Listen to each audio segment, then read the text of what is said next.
Well, I'm excited. Today I want to show you something I just got in the mail. This is the new silent pump from some fantastic guy in the UK. He's cracked the code. Apparently it still needs a little work on really cold operations, so if it's below zero, got to figure out how that's going to work. But I also think he might have that figured out.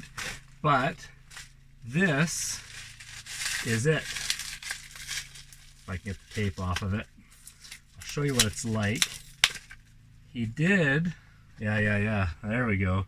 So fuel in, fuel out.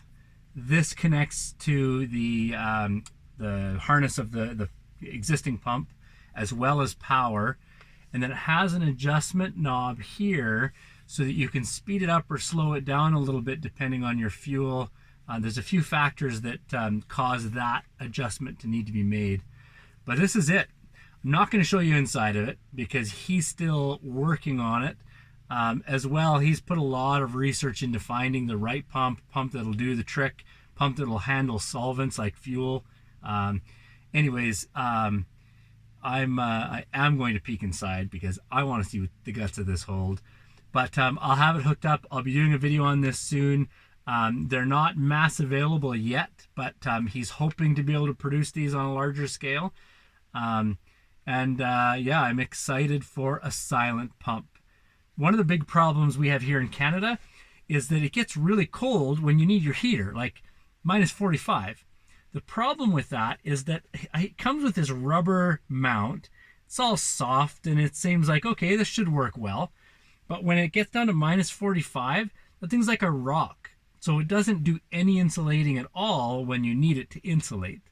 So this pump should provide all of the silence, the peace and quiet we need to just quietly sleep. It's going to be mounted inside of the van where my other pump is outside of the van.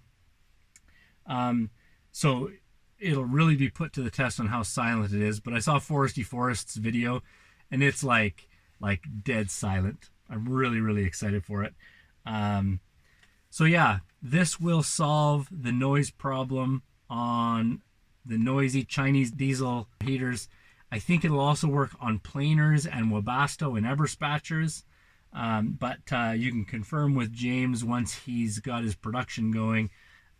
Link will be in the comments down below if you want to get in contact with him.